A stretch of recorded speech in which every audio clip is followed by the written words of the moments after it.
You've tuned in to the 49ers Rush podcast, and here is your host, jl-chapman. All right, welcome back to another 49ers Rush podcast as we continue going through our 53-man roster projection series where we go through in depth every single position group. And today we are going to do Leos / outside linebackers. So a couple things before we even get started. One, this is by far the weakest position on our entire roster, and it's not even close. So hopefully we'll be able to talk through who's going to be the guy that's going to kind of be the savior, so to speak. Also, we have 6 guys fighting for 5 spots. Somebody's going to be left out. And on top of that, only 1 player is signed through next year out of those 6. And some good news, 49ers Rush Podcast is now live on Spotify. So if you are a Spotify user, I know I am, way better than Apple's Music. Probably shouldn't have said that, but that's how I feel. Just type in 49ers Rush and you can follow us on there. And we are also looking for sponsors. So we had a couple companies reach out. Nothing wrong with those companies, but I wanted to extend it to the followers / listeners of this podcast. And if that's something that you are interested in, just reach out to me at the 49ers Rush Podcast at gmail.com. Again, 49ers Rush Podcast at gmail.com. Now, let's get to the fun stuff. 2017 was a rough year as a whole for the 49ers, but it was terrible for this group. We only got 30 sacks in the entire year, which is just pathetic. You know, it's just under 2 sacks a game, which is, you want to get close to that 40 sacks a year range. And so, you know, if you're looking at statistics and one of those things that is just completely equivalent to winning games, sacks and turnover ratio, those are kind of the 2 big ones. And again, this is coming from a former defensive coach, so you got to take those with a grain of salt.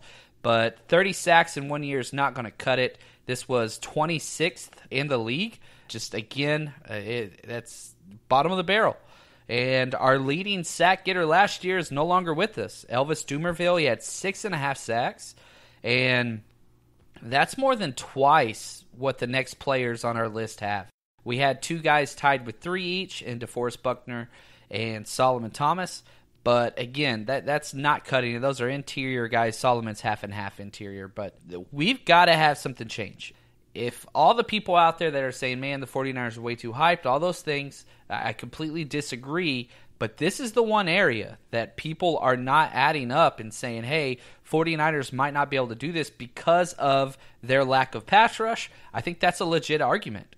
So let's go through and let's figure out who on this list, because it's a rough list, so just prepare yourself. But who on this list can step up? Because really we just need one.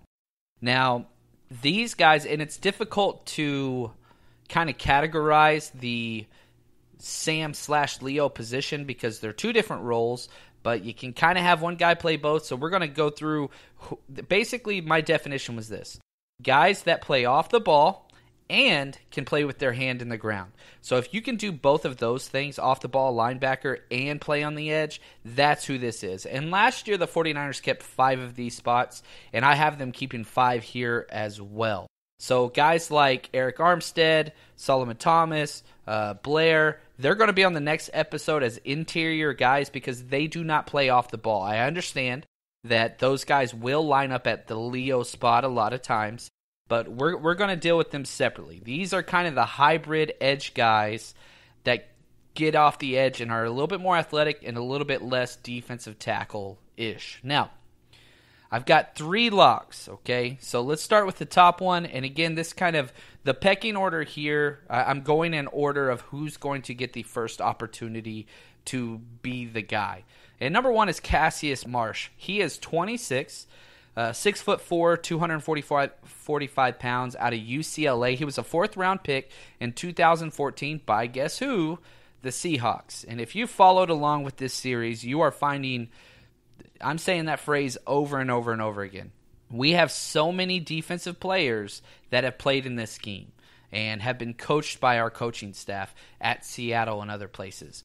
Now, the strength of Cassius Marsh, man, he's a high motor, high energy player that everybody kind of likes having around. But the weakness is, man, he has no physical strengths whatsoever. Ran like a 4.89 40, and that's one of his better measurables. Like, he is a guy that gets every single drop out of his talent level, which is saying a lot. Now, the problem is with him is, man, he's got a ceiling. He's never going to be one of those all-pro guys, but what we're looking for him is to get that 6 to 7 sack range. That's what we need out of him. He's never been a starter. He's more of a pass rush, kind of spot pass rush specialist, and that's okay. That's basically what we're looking for. We have all these different guys, and we're trying to piece them together to mask our biggest weakness on this team, and hopefully we can find the right combination. Now, he only has 6 career sacks in 4 years of play. He was cut by the Patriots halfway through the year last year, and we got him off waivers. He came in. He got 2 sacks in 6 games for us, which isn't bad. It's really, really not bad. He was one of the bright spots down the stretch. He was very active. And, again, you can't measure these things just by sacks. Quarterback disruptions is a much clearer way, but sacks is kind of the end-all, be-all in that. So they're related, and what I mean by quarterback disruption is anytime you can disrupt the quarterback's predetermined read progression or footwork, making him step up in the pocket, making him escape outside of the pocket, things like that. Now, he's kind of been in the news this offseason because he had an interview where he complained about New England and said, man, that was just no fun. Those guys don't know how to have fun, and I'm so glad to be out of there. And, yeah, I don't really want to touch with that, but the ties between New England and the 49ers and Seattle and the 49ers is growing week by week with this front office and coaching staff, and he's one of those. Talked very briefly about his low physical skills. He had his shuttle and 3-cone drill were okay, and what I mean by okay is they were over the 50% average of NFL edge players, but every other measurable was in the bottom 40% or worse. And again, he's just this crazy effort guy that seems to never give up. The contract, so he came in spot duty for us halfway through, and then we signed him to a 2-year contract this offseason for $7.7 million. So 2 years, $7.7. But the thing that's interesting is all the guaranteed money is for 2018. So if for some reason he doesn't produce or he's not having a good time or whatever, he starts complaining, he's cut, because he has 0 guaranteed dollars for 2019. So this is kind of a prove-it deal, and we basically locked him in. We probably could have done just 1-year deal on this, but again, Parag Maranth, I mean, he's amazing, our financial guy. He basically came in and said, look, we're going to give you this deal, but if it works out well, we're going to lock you in for that same term next year. So it's basically a team option, just with different language. Now, the snaps that he kind of got in those 6 games for us were 117 snaps on special teams and 189 snaps for the defense. And that's what you're going to see with this list. All of these guys, if you are in this role, you will be a prominent special teams player or you are not going to cut it, because none of these guys are perfect 3-down players that you can just put out there and leave there. These are spot duty with certain strengths that we're going to try to get you in on game-type situations to fit your strengths. And so you've got to make up for that on special teams. Now, the second guy, another newcomer this year, and that's Jeremiah Ataochu. Okay, his name is freaking awesome, Ataochu. He's 25 years old, 6'3", 252 pounds, out of Georgia Tech. And he kind of has the highest draft pedigree out of everybody. He was drafted in the 2nd round, 2014 by the Chargers, and just never really got a foothold there. Now, the strengths that he has, he is super quick and super explosive off the line. He is one of those guys that wins very, very early in the snap, or he just doesn't have an effect. So if he can time the snap correctly and get a great jump, then it's wonderful. But the problem is, if the offensive linemen get their hands on Jeremiah, it's done. He's so weak at the point of contact that if both hands touch him from the offensive tackle, there is 0 production coming on that play. So that's something he's going to have to overcome. John Lynch came out and said after the signing, man, Jeremiah, Tawachu, there we go, Tawachu, is a wonderful fit in our scheme and will play defense and special teams. So the day he signed him, he came out and said he's playing special teams. He's had a little bit of an injury bug as well. Right off the bat, he had a high ankle sprain that was bad, bothered him for a while, came back, then he broke his foot. Next year, had a hamstring strain that would keep him out. And this past year, he was actually a healthy scratch several times for the Chargers, which is, that the thing is this, man, the Chargers probably have two of the best defensive ends, Leo positions, because they play a very similar defensive front to us. They play a little bit different secondary scheme, but their front seven is very, very similar to what we do. And Joey Bosa and Melvin Ingram, I mean, they might be the best pass rushing duo in the entire NFL. So he couldn't crack that, and you don't want to take those two guys off the field.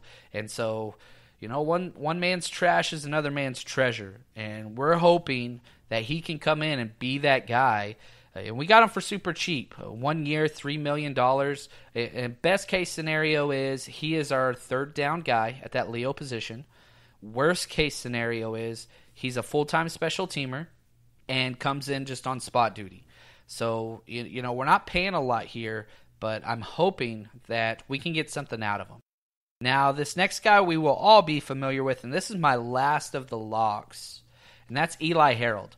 What's crazy is, man, he's only 24. He's been with us for 3 years, but he came out of Virginia very, very young. He's 6'3", 257. He's added 15 pounds of weight since he's been in the NFL, and he is, if you haven't seen pictures of him, but I mean, that dude he's built, to say the least. He is ripped out of his mind. We got him in the third round pick of the 2015 draft, and the strengths and kind of what he brings to this team is versatility and durability. He's never missed a game. He's played in every single game. He just doesn't really have a clearly defined role, however. He's jack of all trades type of guy, ace of none. The weakness is he just hasn't put it together.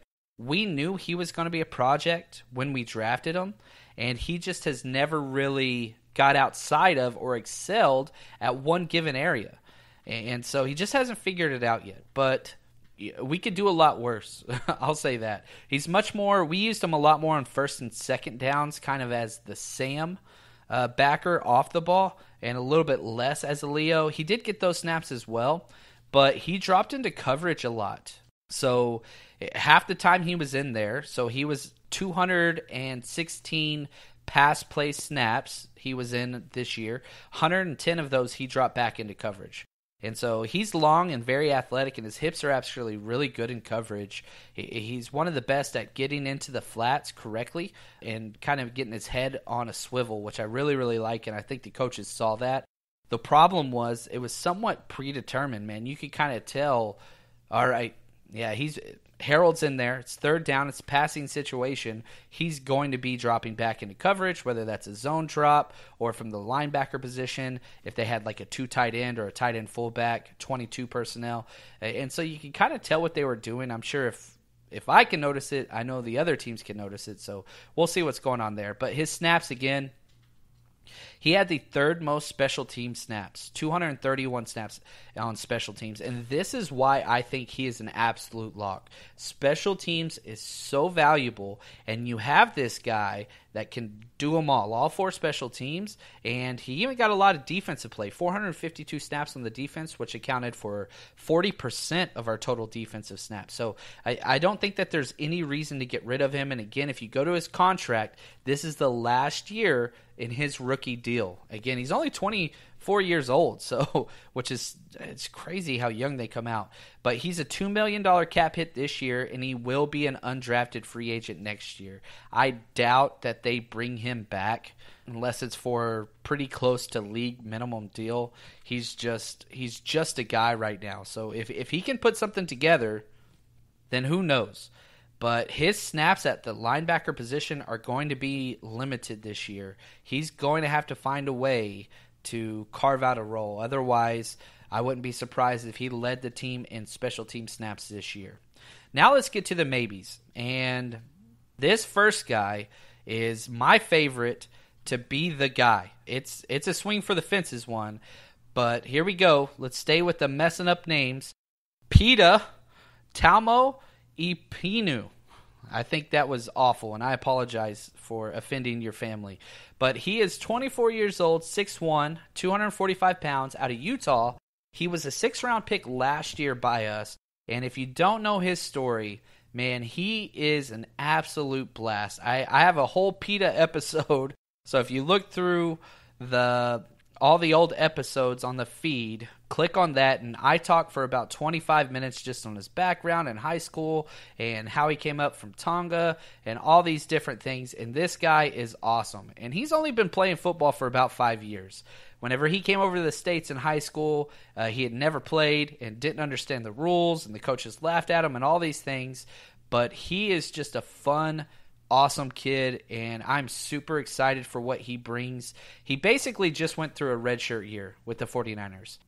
What he brings to the table, the things that he has the best first step. He is crazy explosive and an insane motor at all times. He is a high energy, just kind of Energizer Bunny guy that goes all out. Now, the problem is he's still very, very raw. And so, again, just talked about he's been playing football for about 5 years, and he is just a pass rush specialist.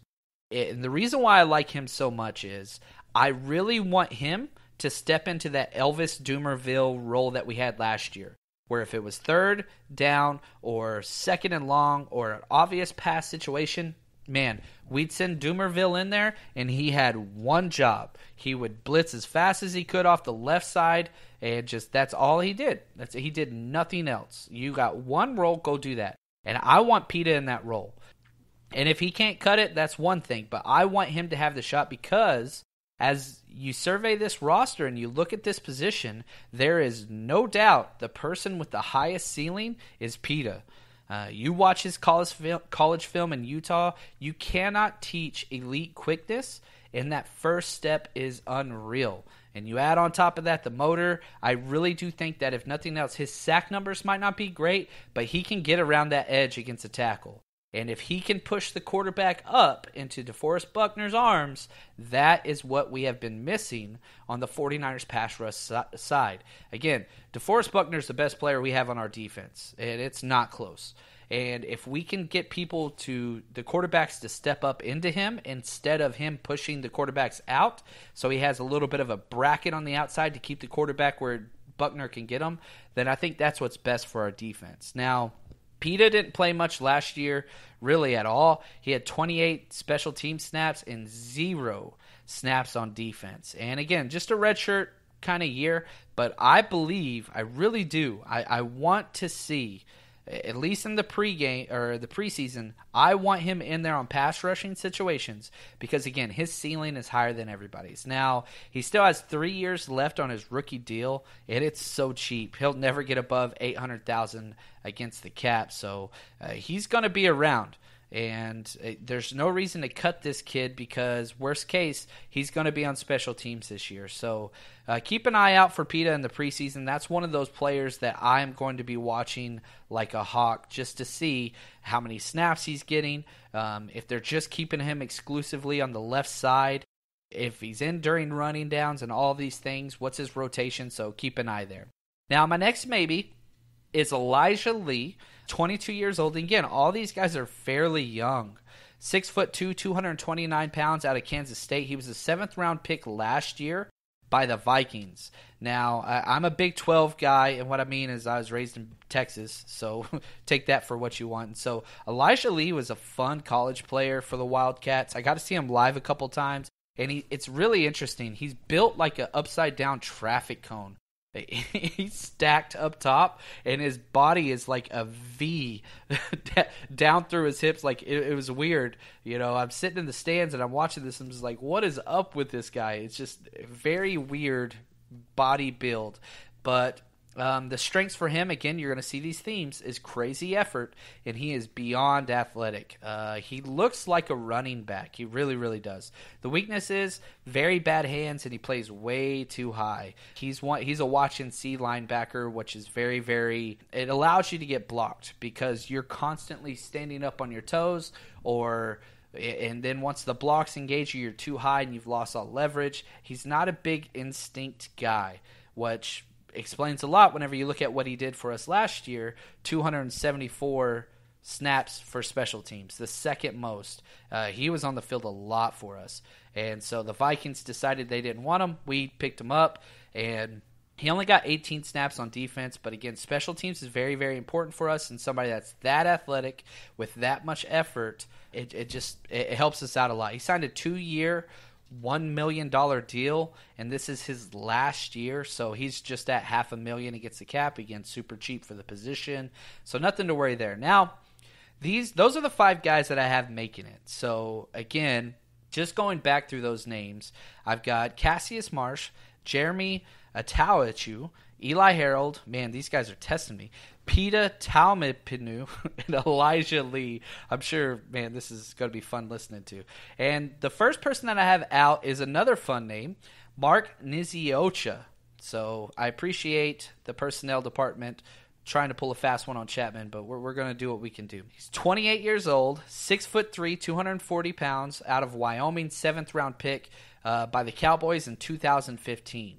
Now, he's been in the league for a while, and he's actually out of Germany, and he moved over to the States just right before college. And again, another guy that is relatively new to football, but is just a freak athlete. He's a height, weight, speed guy that just tested off the charts in every single category. The problem was he had a really bad knee injury right before his senior year in college at Wyoming, and it seems to have affected his explosiveness, and it doesn't seem like he ever really regained it. And like I said, his weaknesses, he's not really a football guy. His instincts aren't necessarily there, but again, he's just a freak athlete with great size. And he played 10 games for us last year on special teams. He took 179 snaps, only 9 defensive snaps, and he's making $800,000 this year. Again, super, super cheap. But I do not see a way for him to make this roster unless an injury or something clicks. But as of now, he is on the outside looking in. Man, we look at what we did last year. We tried our team out with what we had at the position, which was bad. Right before the season starts, we go out and get a free agent. Now, there's 3 free agents that kind of fit and have played in very similar systems, 2 much more so than the other. Charles Johnson's 32 years old. He was with the Panthers last. Ryan Davis is 29. He was with the Bills. And Robert Ayers, to a lesser extent, he is 32 and with the Bucs. But those are kind of the 3 prominent names. I would not be shocked if we brought one of them in there, just because, man, we have no veteran presence on this list. The ages 26, 25, 24, 24, 22. We don't have a guy over 26, and we don't have anybody with more than 6 sacks for a career. So we've got to figure out a way to get this going. And then if we look to the future, let's fast forward to next year. Pete is the only one that's got a contract past this year. Marsh has the deal, but again, 0 guarantee. And if things don't work out, we're going to have one of these guys back. So the early odds of drafting a pass rusher in the draft next year, gosh, they've got to be off the charts. I wish there was a Vegas line on that. I would go pay. Right now I would.